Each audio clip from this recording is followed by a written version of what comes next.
मैं उमर अब्दुल्ला साहब को पूछना चाहता हूं, जो आपने दो घोषणाएं की कि मैं 200 यूनिट बिजली फ्री दूंगा और मैरिज असिस्टेंस फीमेल्स को दूंगा, विमेन को दे दूंगा और 10 किलो राशन, वो सिर्फ और सिर्फ घोषणा AAY अंत्योदय अन्न योजना के तहत जम्मू कश्मीर में जो लोग रजिस्टर्ड हैं सिर्फ उनके लिए। मैं मानता हूं वेलकम स्टेप है AAY के लिए, बाकी लोग कहां जाएंगे? गरीब तबका इतना है, आज तो लोग सड़कों पे आए हैं, गरीब तबका, कि वो देख रहे थे आज की कुछ उमर अब्दुल्ला साहब जो इसने वादे किए थे शायद उनका कोई यहाँ पे अजाला हो। उमर अब्दुल्ला साहब जब चुनाव के दिनों में स्टेज पे चढ़ते थे ये बोलते थे मैं बिजली फ्री सबको दूंगा, मैं राशन सबको दूंगा, मैं गैस सिलेंडर सबको दूंगा, मैं पेंशन सबको दूंगा। वो सब कहाँ गया? डेली वेजर्स के लिए बहुत रोना रोते थे आप, कहाँ गई आपकी डेली वेजर्स के लिए कोई स्कीम? बताइए क्या रखा आपने इस बजट में डेली वेजर्स के लिए? 1 लाख लोग जब सड़कों पे थे आप तो बड़ा चिल्ला रहे थे, डेली वेजर्स के लिए तो आप बड़ी छाती पीट रहे थे। क्या किया उनके लिए? जिस बस सेवा की आप बात करते हैं, आप मुझे बताइए रूरल एरियाज में कौन सी महिला को आप कौन सी गवर्नमेंट व्हीकल देंगे? तो ये सिर्फ जुमलेबाजी थी, ये खाली पत्र था और उस पत्र में सिर्फ और सिर्फ नरेंद्र मोदी जी की योजनाओं का बखान था। इस बजट को हम खाली और खाली जुमलेबाजी कहेंगे, इसके अतिरिक्त सर आज का जो बजट उमर अब्दुल्ला साहब ने पेश किया है, हालांकि उन्होंने 2 घंटे बड़ी लंबी स्पीच की और 2 घंटे में 120 मिनट्स में लगभग 118 मिनट उन स्कीम्स का बखान किया जो आदरणीय नरेंद्र मोदी जी द्वारा यहाँ पे चलाई जा रही है। PMKSY, RDSS, स्कॉलरशिप ISS प्रधानमंत्री नरेंद्र मोदी जी द्वारा, अटल टिंकरिंग लैब प्रधानमंत्री नरेंद्र मोदी जी द्वारा, प्रधानमंत्री श्री स्कूल नरेंद्र मोदी जी द्वारा दिए गए, एम्स नरेंद्र मोदी जी ने दिए, GMC नरेंद्र मोदी जी ने दिए, लखपति दीदी की योजना नरेंद्र मोदी जी द्वारा संचालित, लाडली बेटी योजना नरेंद्र मोदी जी ने दी, 3.4 लाख प्रधानमंत्री आवास योजना के घर नरेंद्र मोदी जी ने दिए, बसेस यहाँ पे नरेंद्र मोदी जी ने लगाई, PM बस सेवा प्रोग्राम नरेंद्र मोदी जी द्वारा, स्मार्ट सिटीज नरेंद्र मोदी जी ने दी, गोल्डन कार्ड, जिस गोल्डन कार्ड के तहत जम्मू कश्मीर के हर बाशिंदे को 5 लाख का इलाज मुफ्त होता है। और उमर अब्दुल्ला साहब के घर में अगर 4 मेंबर हैं, 6 मेंबर है, 30 लाख रुपए का लाभ इनको भी है।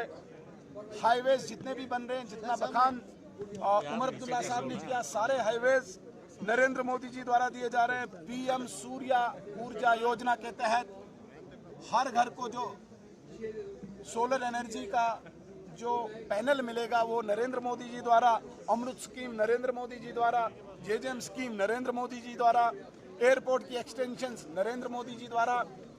मैं उमर अब्दुल्ला साहब को पूछना चाहता हूं, जो आपने 2 घोषणाएं की कि मैं 200 यूनिट बिजली फ्री दूंगा और मैरिज असिस्टेंस फीमेल्स को दूंगा, विमेन को दे दूंगा और 10 किलो राशन, वो सिर्फ और सिर्फ घोषणा AAY अंत्योदय अन्न योजना के तहत जम्मू कश्मीर में जो लोग रजिस्टर्ड हैं सिर्फ उनके लिए।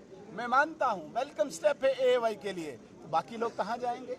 गरीब तबका इतना है, आज तो लोग सड़कों पे आए हैं, गरीब तबका, कि वो देख रहे थे आज की कुछ उमर अब्दुल्ला साहब जो इसने वादे किए थे शायद उनका कोई यहाँ पे अजाला हो।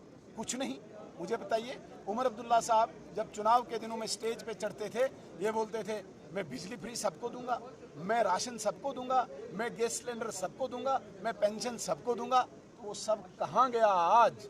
मैं और 2-3 सवाल उमर अब्दुल्ला साहब से आपके माध्यम से पूछना चाहूँगा। मुझे बताइए डेली वेजर्स के लिए बहुत रोना रोते थे आप, कहाँ गई आपकी डेली वेजर्स के लिए कोई स्कीम? बताइए क्या रखा आपने इस बजट में डेली वेजर्स के लिए? 1 लाख लोग जब सड़कों पे थे आप तो बड़ा चिल्ला रहे थे, डेली वेजर्स के लिए तो आप बड़ी छाती पीट रहे थे। क्या किया उनके लिए आप मुझे बताइए। जम्मू कश्मीर के लिए आप बोल रहे हैं कि अनएम्प्लॉयड बहुत लोग हैं, अनएम्प्लॉयड के लिए आपने क्या किया? अलबत्ता मैं बताना चाहूंगा पिछले 2-4 सालों में जब LG साहब की एडमिनिस्ट्रेशन थी 42,000 नौजवानों को यहाँ पे प्रत्यक्ष अप्रत्यक्ष रूप से रोजगार मिला है। आपने तो एक व्यक्ति की भी एम्प्लॉयमेंट के लिए कोई स्कीम यहाँ पे घोषित नहीं की। आप मुझे बताइए एमनेस्टी के लिए लोग इंतजार कर रहे थे, आप बिजली बिल्स की एमनेस्टी यहाँ पे लाएंगे, आपने उसका भी कोई जिक्र नहीं किया। आपने यहाँ पे कंट्रैक्टर्स की पेमेंट इतनी पेंडिंग है, आपने दिल्ली से तो पैसा लाया, कंट्रैक्टर्स को पैसा कब मिलेगा? सारे रोड जो हैं, सारे काम जो हैं स्टक हैं, होल्ड है, हेल्ड अप है, उसके लिए कुछ नहीं किया आपने।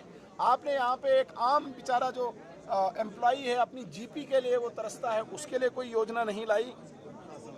आपने ओबीसीज के लिए कोई योजना नहीं लाई, आपने शेड्यूल कास्ट के लिए कोई योजना नहीं लाई, आपने शेड्यूल ट्राइब के लिए कोई योजना नहीं लाई।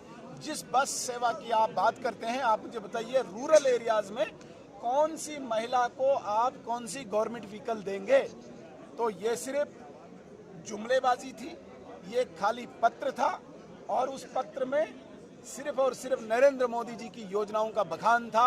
अगर आप कुछ देना चाहते, जो आपने वादे किए थे, जो लोगों को आपने जगह जगह जाके बताया था, उसमें तो मुझे कुछ नहीं दिखा। इसलिए इस बजट को हम खाली और खाली जुमलेबाजी कहेंगे, इसके अतिरिक्त कुछ। सर, विकसित भारत की बात की, उन्होंने कहा विकसित भारत का कार्यक्रम वो भारत आगे बढ़ाएंगे। विकसित भारत की कल्पना, विकसित भारत की संकल्पना नरेंद्र मोदी जी की है और हमने तय किया, भारतीय जनता पार्टी के एजेंडा में, भारतीय जनता पार्टी के विजन में है कि विकसित भारत 2047 तक होगा। जो भारत आज दुनिया की तीसरी सबसे सैन्य शक्ति है, जो भारत आज दुनिया की सबसे 5वीं बड़ी आर्थिक शक्ति है, उस भारत को हम विकसित भारत बनाएंगे, ग्लोबल पावर बनाएंगे और विश्व गुरु बनाएंगे। ये भारत की कल्पना जो विश्व गुरु की बनाने की है, विकसित भारत की है, नरेंद्र मोदी जी। लेकिन उमर साहब ने कहा